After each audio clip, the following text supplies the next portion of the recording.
All right, so a lot of people wondered, like, when gangster rap ended, um, why did the No Limit come into being, No Limit Records, and then why did Jay Z and all these people really follow after and sort of take over Kanye West? How is it so simple for Kanye West to make a song about his jaw getting broken, and then turn into a multimillionaire after that? Who knows? Maybe he's a billionaire right now. Uh, but these people make music and they make money. But going back to gangster rap in the '90s, you had a masculinity presence, and you see that with the rappers. There was really no feminine rappers in the gangster rap era. I mean, I guess there could have been, but the majority of the people had a presence of masculinity and toughness. Now it's very obvious. You see that's changed, and it's not really about money. Money is just a tool used, but when you look at these people, you can see it's very spiritual. The image that they promote, and as we said before, during the gangster rap era, most of the fans, you know, supported the artist. Cassette CDs. I mean, I can't count how many times like I saw somebody going to buy the Dog Pound cassette.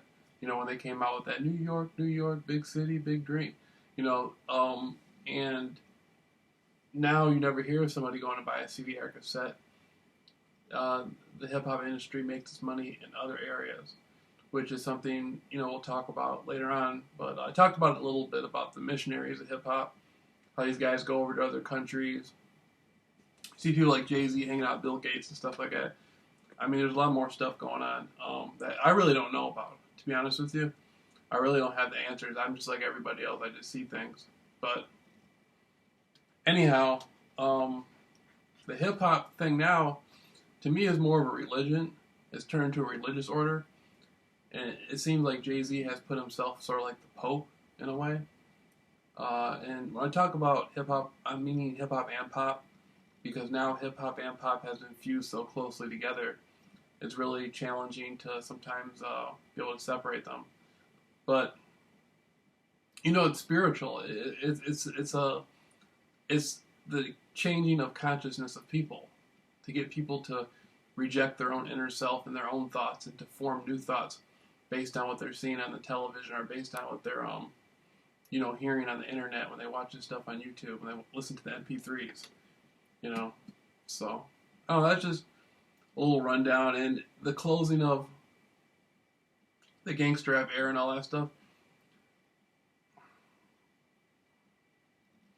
I think the people on the West Coast had a real strong grip, and it was probably a little bit fearful because you're talking about guys, and a lot of these people were in the streets, and so as 1996 approached, you saw more of a consolidation, and they sort of just put Tupac up front and center for the West Coast.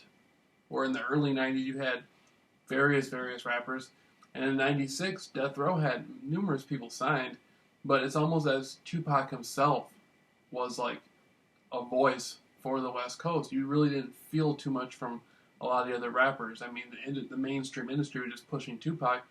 Then the East Coast, they were pushing Biggie. Then whatever happened, Tupac's alive, he's alive, he's not alive, he's not alive. But same thing with Biggie. Then the altercation happened, which was like basically media financed.